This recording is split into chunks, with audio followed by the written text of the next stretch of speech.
E aí galera, tudo bem com vocês? Estamos aí para mais uma edição do 6 a 1 Responde, aquele quadro em que vocês fazem perguntas, eu as respondo no vídeo, você vem aqui nos comentários e deixa uma outra pergunta para que eu responda na próxima edição, e assim a gente vai se retroalimentando até o fim dos tempos. Meu nome é Emerson Araújo, esse é o canal 6 a 1 e desde o início eu peço para você deixar o like no vídeo, se inscrever no canal caso ainda não seja inscrito, usar os comentários para opinar sobre cada um dos assuntos e deixar o seu questionamento para a próxima edição. Lembrando que esse vídeo é feito com o apoio da Betfair, site de apostas esportivas que é patrocinador master do Cruzeiro, apoiador aqui do canal. Sempre tem ofertas interessantes lá na Betfair para clientes já cadastrados. Caso você ainda não tenha conta ativa no site, pode entrar pelo link da descrição, fazer o seu cadastro que é super simples e rápido e você recebe um bônus de até R$600 em aposta grátis. O valor do bônus vai depender do sucesso ou não das suas apostas, tá? Explicando a mecânica da oferta de forma muito simples. Nos primeiros 40 dias que você for cliente da Betfair, a sua primeira aposta do dia, feita no valor de R$15, ela vai ser uma aposta segura. Por quê? Se você fizer essa aposta de R$15, pode inclusive ser múltipla, e ganhar, beleza, você ganhou ali o valor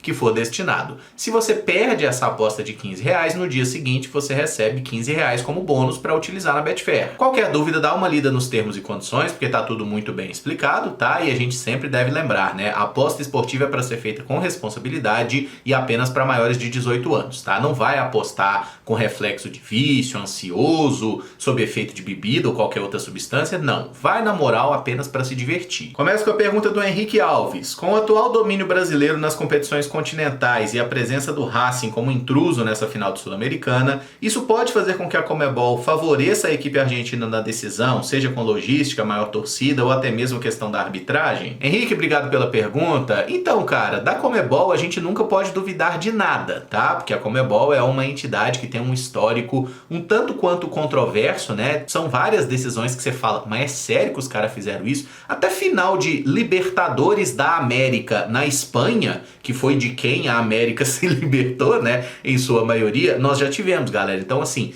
tudo é possível nessa entidade, tá? Agora, quando a gente olha para a final especificamente, a questão de logística.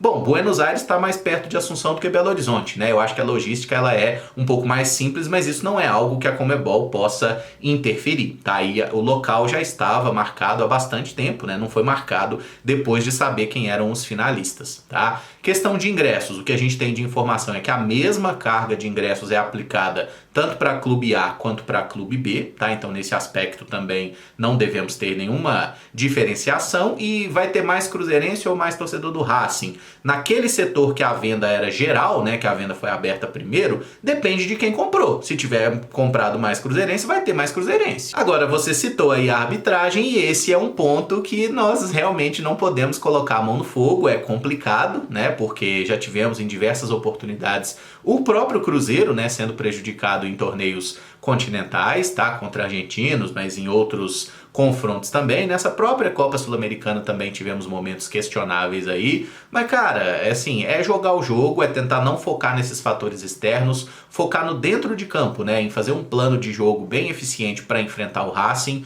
para anular as principais armas do adversário e para potencializar o nosso jogo, né? Porque o Cruzeiro não tem jogado bem, né? Passou pelo Lanús, bacana, mereceu passar inclusive, mas não tem jogado um grande futebol. A gente precisa ser mais eficiente e esses próximos jogos de Campeonato Brasileiro vão valer para isso, tá? Então, está ao nosso controle a arbitragem? Não. É claro que tem aquele negócio, né? Às vezes dá uma chegada que é margem para um amarelo ou um vermelho, vamos evitar, né? Porque sendo numa final é um tipo de lance, um tipo de detalhe que pode fazer toda a diferença, né? Então acho que o Cruzeiro precisa se preparar muito bem, né? Na parte tática, técnica e principalmente mental para fazer um jogo tranquilo, jogar futebol, tá? Focar em jogar futebol, porque se a gente tentar entrar nessa questão de catimba, de amarrar jogo, nisso aí a gente vai se lascar. O Hernani pergunta: esse ano vemos Cuiabá, Atlético Paranaense e Bragantino lutando contra o rebaixamento.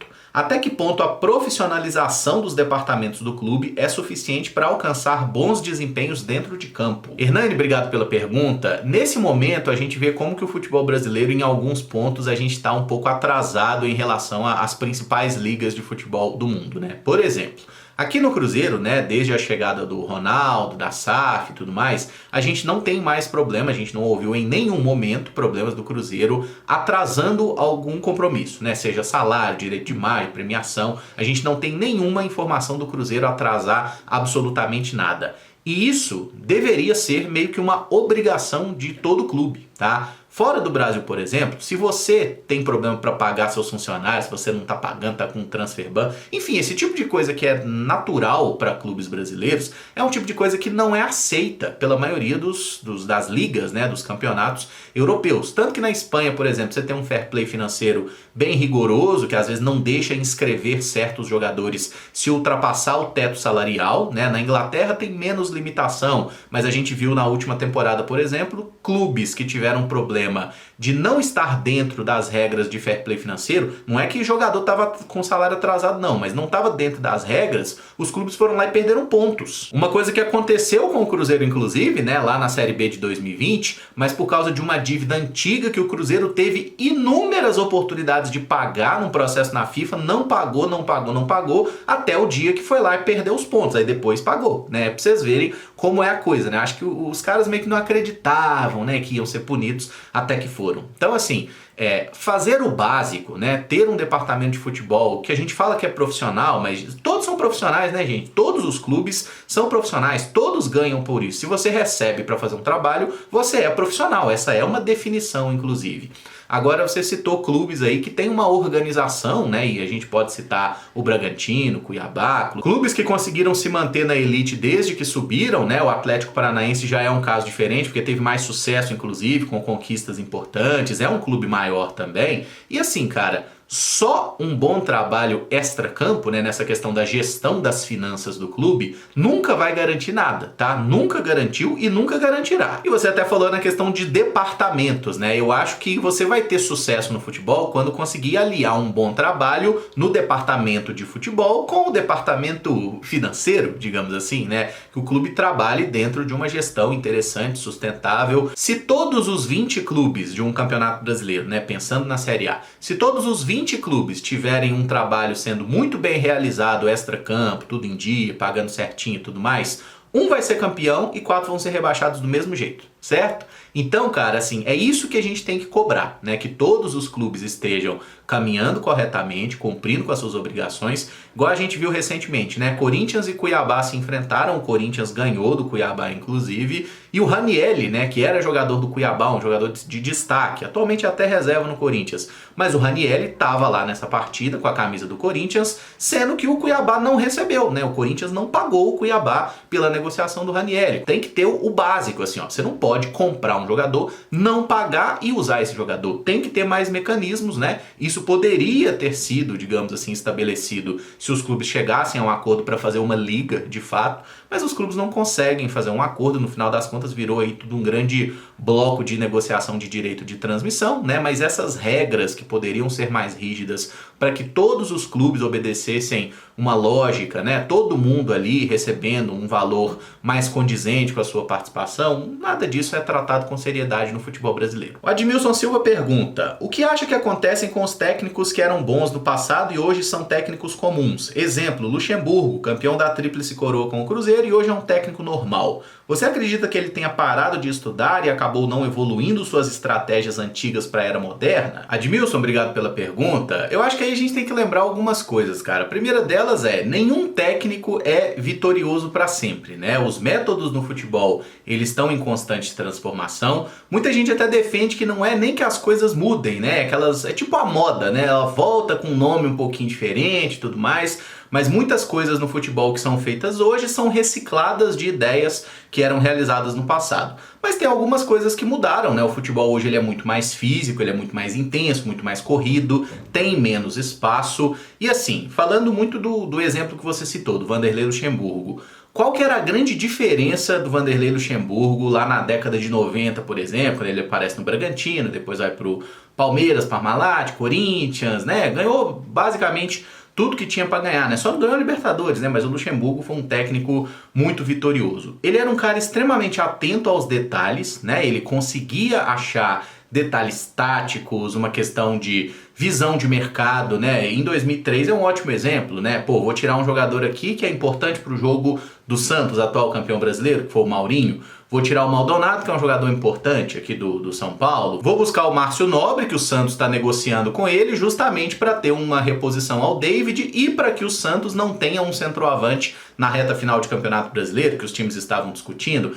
Enfim, então tem muita coisa do Vanderlei Luxemburgo ali, que é atenção ao detalhe, tá? E assim, aquilo que o Vanderlei, e a gente pode dizer que ele foi vanguarda, até certo, que ele mudou no futebol, são conceitos que hoje todos os técnicos já têm um conhecimento maior. O futebol tem sido algo muito estudado, né, nesses últimos anos. E os treinadores brasileiros hoje não se destacam, né, como um Vanderlei Luxemburgo se destacou, a ponto do Real Madrid, que na minha opinião é o maior clube de futebol do mundo, falar, eu vou buscar esse técnico no Brasil e ele vai fazer a diferença. Não tem nenhum técnico brasileiro hoje trabalhando em um grande clube europeu. Ah, tem o Thiago Motta. O Thiago Motta que ele foi totalmente formado na Itália, né, gente? Ele é inclusive italiano. Nasceu no Brasil, mas pro futebol ele é italiano, certo? A cidadania lá dele, a seleção que ele defendeu, inclusive, foi a Itália. Então, assim, eu acho que a capacidade de treinar times de futebol é algo que pode ser perdido, sim, com o tempo, tá? Mas eu acho que entra um pouco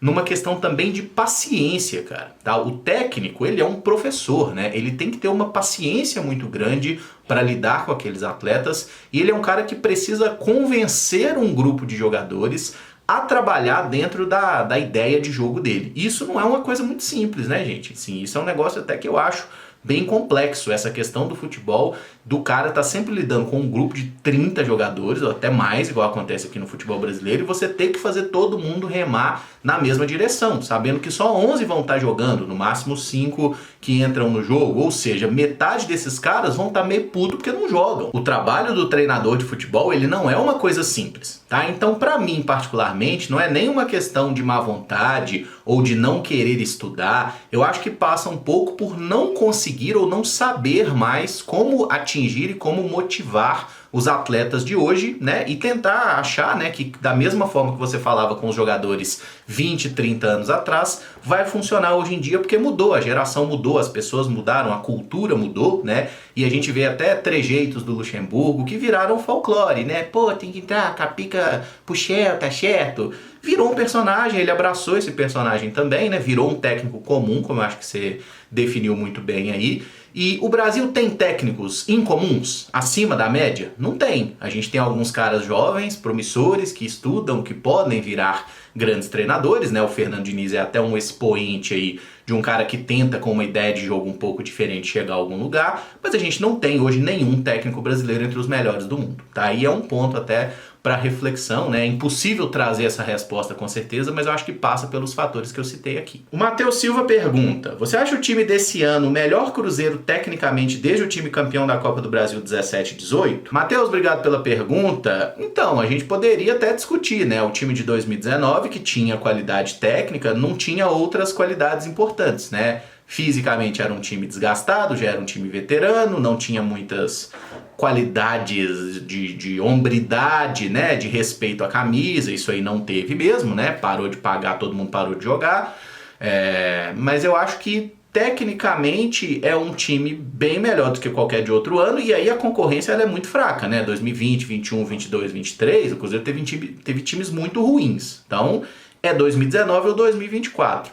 Se eu tivesse que votar, eu ainda acho que o time de 2019 ele tinha mais qualidades técnicas individuais, tá? Apenas qualidade técnica jogador por jogador. Eu sei que naquele ano muitos caras não estavam mais no seu auge, mas acho que o time de 2019 era melhor que esse. Esse elenco do Cruzeiro ele tem muita dificuldade, especialmente na parte ofensiva. Falta qualidade no ataque. Nós não temos nenhum jogador da qualidade, por exemplo, do Fred. Mas o Fred não jogou porra nenhuma no Brasileiro. Eu sei que não jogou, mas o Fred era um artilheiro. E bem ou mal ele fez mais de 20 gols naquela temporada. Quase tudo no Mineiro, mas fez alguns na Libertadores. O próprio Rodriguinho era tecnicamente um bom jogador, né? O Cruzeiro tinha problemas ali também, mas eu acho que o elenco desse ano ele tem um pouco mais de problema e ele tem mais áreas a ser atacadas, digamos assim. A gente precisa resolver mais problemas e esse elenco parece, né? É um elenco mais jovem, parece ser um elenco mais trabalhador, mais disposto também, tá? Então eu acredito que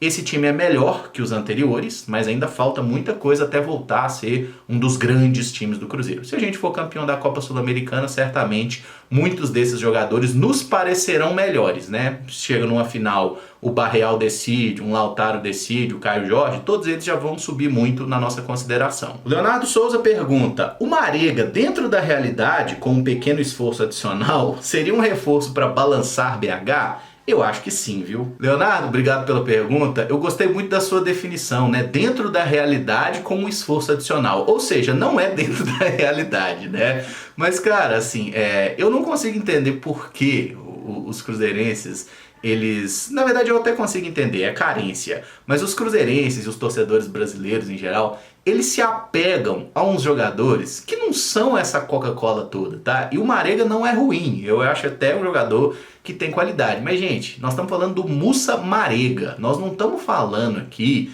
do Mohamed Salah, tá? Nós não estamos falando do Sadio Mané, nós estamos falando do Marega. Vamos com calma. Pra quem não ligou o nome à pessoa, esse aí é Moussa Marega, atacante de Mali, 33 anos, atualmente jogador do Al Diriyah, da Arábia Saudita. Na carreira, teve destaque com a camisa do Futebol Clube do Porto, onde jogou por 5 temporadas. E respondendo aí de forma bem objetiva a sua pergunta, né, se o Marega seria um jogador para balançar BH e tudo mais, mano, o Marega não balança a Arábia, tá? Que é um campeonato bem baixo nível técnico. E só um detalhe, o clube que ele tá jogando, a divisão que ele tá jogando atualmente é terceira divisão da Arábia Saudita, tá certo?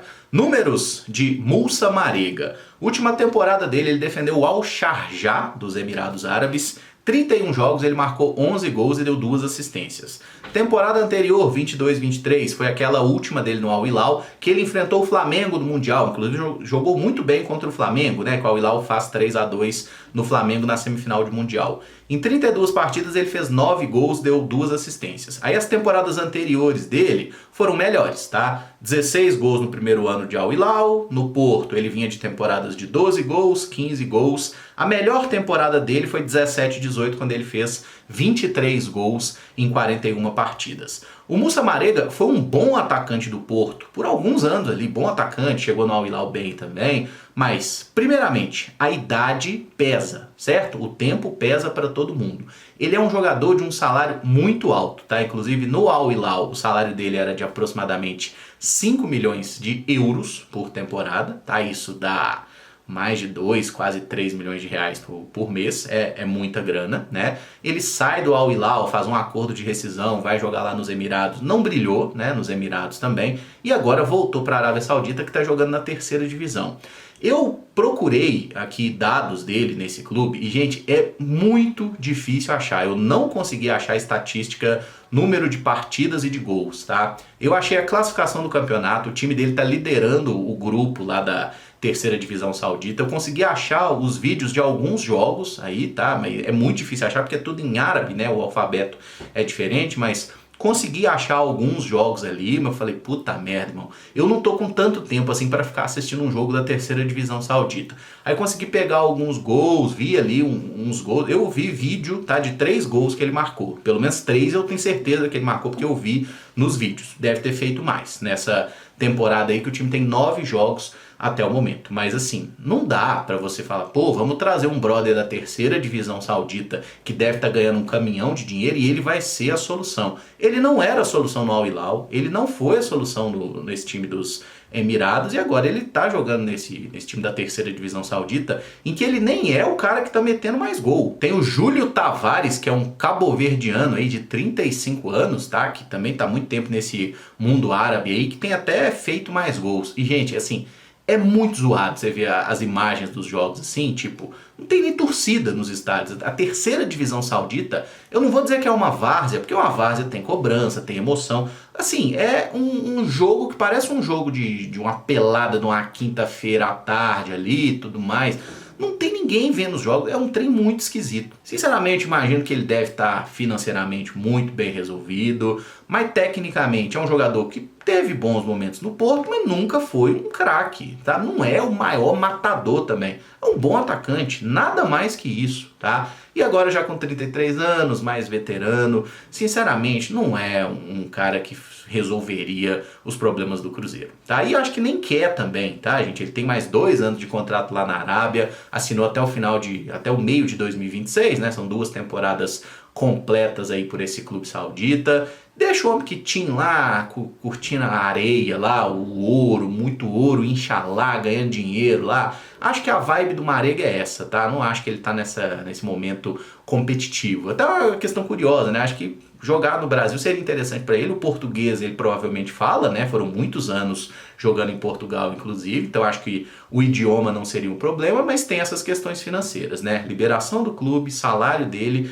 e o fato de que ele não tá jogando futebol a nível competitivo. O Raí Alves pergunta: se o Atlético Paranaense cair, seria possível trazer o atacante Canóbio? Raí, obrigado pela pergunta. Se o Furacão for rebaixado, certamente aumenta a nossa chance, né? Passaria a ser uma contratação um pouco mais possível. O Canóbio que tem contrato com o Atlético Paranaense até o final de 2026, tá? Então imagino que mesmo que o Atlético Paranaense caia, não seria um jogador barato, tá? Custaria aí, eles pagaram 3 milhões de euros nele, acho que custaria aí uns 5, talvez até mais que isso. O Canóbio não seria uma contratação baratinha, não. Agostinho Canóbio tem 26 anos e na atual temporada pelo Furacão soma 45 partidas com 9 gols e 7 assistências. Ele é um ponta de fato, né? Pode jogar aberto pela direita ou pela esquerda. A primeira temporada dele no Atlético Paranaense, que ele jogava mais pelo lado direito, achei que o rendimento dele foi bem fraco. Depois que ele passou a jogar mais pela esquerda, ele melhorou, né? A temporada passada foi boa, esse ano também ele tem números interessantes. E é um jogador de muita disposição, né? Uma coisa que caracteriza atletas uruguaios, corre muito, muito voluntarioso,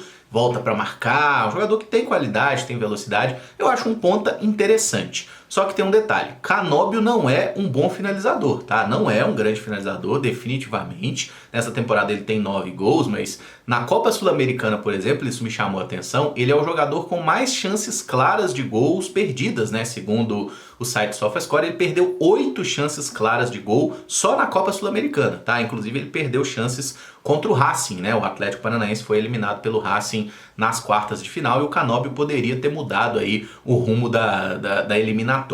É um bom jogador? Eu acho um bom jogador. Hoje eu tenho uma visão bem mais positiva sobre ele do que eu tinha quando ele chegou na primeira temporada de Furacão. Acho que é um jogador que tem qualidade. Ele é melhor que os pontas do Cruzeiro? Eu acho que é. Tecnicamente, talvez o Gabriel Veron tenha mais recursos, mas acho que o Canóbio é um jogador mais completo, mais disponível, né? Fisicamente, inclusive, ele tá vindo de uma lesão agora, né? Tá em recuperação aí de uma lesão, deve voltar nessa reta final aí para tentar ajudar o Furacão a não ser rebaixado, mas assim, dependendo das circunstâncias, poderia ser um nome interessante. Eu acho que é um cara que tem potencial, tem recurso técnico, não seria uma contratação ruim, tá? É um jogador que eu gosto, especialmente do perfil, da forma como ele vai para cima, né? Mas fica esse asterisco aí, tá? Ah, o Canóbio vai chegar, vai meter um monte de gol. Não é goleador. O Kesa pergunta: existe jogador que tem estrela ou se resume na sorte? Exemplo, jogador que não tem estatísticas boas, mas tem estrela em decisões. Grande abraço. Kesa, obrigado pela pergunta. Eu espero que essa resposta venha na forma de gol de Lautaro Dias na final da Copa Sul-Americana, tá? Porque ele é um bom jogador quando a gente olha, um jogador que tem estrela no elenco do Cruzeiro, é um jogador que cresce em momentos decisivos, né? O Lautaro fez partidas muito boas em jogos decisivos pelo Cruzeiro nessa Copa Sul-Americana. O 2-1 sobre o Boca Juniors passou muito por ele, o 2-0 sobre o Libertad, que a gente se classificou também. Ele teve, eu acho que as melhores atuações, inclusive, com a camisa do Cruzeiro nesses 2 jogos. Lá no clube anterior, né, no Del Valle, eu acho que um dos melhores jogos dele foi justamente a final de Sul-Americana contra o São Paulo, que ele faz gol e deitou o cabelo aquele dia. Então é um jogador que tem essa coisa de ter estrela. Mas até o próprio Cássio também, né, o nosso goleiro aí, é um cara que se pode dizer que o Cássio tem estrela, né, consegue decidir, aparecer de forma determinante em momentos-chave. Eu não acho que isso seja absolutamente sorte. Tem um componente de sorte envolvido? Claro que tem, né? Como dizem alguns por aí, sem sorte você não consegue nem atravessar a rua. Então, tem alguma coisa de sorte? Pode ter. Mas eu acho que tem sim jogadores que eles conseguem digamos assim, lidar com a pressão dos momentos decisivos de uma forma um pouco mais leve, mais tranquilos, e eles confiam, né? Tem uma autoconfiança maior para esse tipo de jogo. Então eu acho que a gente poderia resumir essa estrela um pouco a isso, né? A preparação, a questão mental mesmo, como que o jogador enxerga um grande jogo, né? Que tem gente que vê como uma pressão, tem gente que vê como uma grande oportunidade, tá? Então eu espero que na decisão a gente tenha, né, mais jogadores com estrela do que o nosso adversário e o título fique com o Cruzeiro no final das contas, tá? Veremos isso aí na prática, mas eu acho que tem sim essa questão. Não é nada especial, é simplesmente uma questão de preparação e de como enxergar momentos decisivos. A Carolina Oliveira Palhares pergunta: você vê possibilidade dos canais que falam do Cruzeiro, inclusive o seu, abrirem um espaço diário, ou pelo menos um por semana, para falar de notícias das cabulosas? Carolina, obrigado pela pergunta. Então, esse aí é um meia-culpa que eu acho que eu faço aqui no canal 6x1, eu acho que outros canais também deveriam fazer, tá? Porque, de fato, a cobertura que a gente faz sobre o futebol feminino, ela é insuficiente. Ela é uma cobertura pequena, tá? Muito restrita. E eu uso um exemplo agora, né? Ontem a gente fez aí a live falando, né, do jogo do Cruzeiro e Atlético. O Cruzeiro fez 4x0 no Atlético, ganhou e tudo mais. Só que assim, faltou da minha parte, tá? Assumindo o erro aqui, a divulgação desse jogo, né? Foi um jogo que teve, inclusive, transmissão em TV aberta pela Rede Minas, num sábado 3 da tarde. Quer dizer, acho que alguns torcedoras, poderiam ter acompanhado esse jogo e não acompanharam porque não houve uma divulgação adequada. Então isso é um erro nosso, tá? É um erro meu, um erro de todo mundo que está produzindo conteúdo sobre o Cruzeiro. O futebol feminino do Cruzeiro é importante sim, é muito importante, ainda mais um clássico como esse, mas outros jogos que virão também, tá? Eu acho que sim, a gente precisa ter um cuidado maior. A questão de espaço destinado diariamente, isso aí eu não acredito, porque notícia ou você tem ou você não tem, né? Tem dia que do futebol masculino e tudo mais não vai ter notícia. Vai ter notícia da base todo dia? Não tem notícia, tá? Porque tem muitos assuntos, tem dia que é um pouco mais fraco num assunto ou em outro. Mas eu acho que essa cobertura, né, pô, período que a gente está disputando competição, questão, pelo menos o elementar, jogou, não jogou, vai jogar, esse tipo de coisa é um serviço que tem que ser feito e a gente tá falhando muito nisso, tá? A gente tá errando e precisa melhorar. Mas desde que o futebol feminino do Cruzeiro iniciou lá em 2019, né, num período ainda que a gente nem fazia tantas lives, né, só após os jogos, mas tinha muitos vídeos de notícia, eu lembro que aqui no canal 6x1, pelo menos, né, que é onde eu tenho o controle, sempre que tinha jogo do Cruzeiro no Brasileiro, no Mineiro, a gente fazia esse serviço básico, pelo menos, né? Pré-jogo, ó, vai ter jogo, vai passar em tal lugar, ou não vai ter transmissão, enfim, e o pós-jogo, quanto ficou e tudo mais. Eu acho que isso é uma questão que sempre que possível é elementar, tem que ser feita. A produção de conteúdo diário, ela dependeria de muito mais acesso, né? Acesso, e aí é complicado a gente ter, não tem acesso a nada do clube, né? Nem do masculino, muito menos do feminino, tá? E cobertura, apuração, tudo isso que necessita também equipe, né? Equipe, e é um pouco complicado, mas esse básico, pelo menos, a gente já precisa fazer justamente para tornar a discussão sobre o futebol feminino cada vez mais profunda, né? Porque sempre que a gente fala em futebol feminino, vem lá alguns comentários machistas, o pessoal, eu não sei o que, não gosto, não sei o que. Foda-se se não gosta. É relevante, a gente precisa falar. Da mesma forma que a categoria de base é relevante, da mesma forma que o futebol masculino é relevante, é Cruzeiro e a gente deve falar, tá? Outros esportes eu particularmente não abordo aqui no canal porque o meu foco é futebol. Eu não acompanho realmente o vôlei, o basquete e tudo mais. Mas no futebol, que é o que eu gosto, é o que eu me proponho a fazer, sempre que possível a gente vai trazer todo tipo de notícia sim, tá? Espero conseguir melhorar essa entrega de conteúdos em breve. Este vídeo fica por aqui. Se você gostou, peço que deixe o like, se inscreva no canal caso ainda não seja inscrito. Use os comentários aí para deixar a sua opinião sobre cada um dos assuntos, o que você concorda, o que você discorda, e deixa também o seu questionamento para que eu responda numa próxima edição. Amanhã a gente está de volta com as lives. Muito obrigado por acompanhar, um abraço e até o próximo vídeo. Valeu!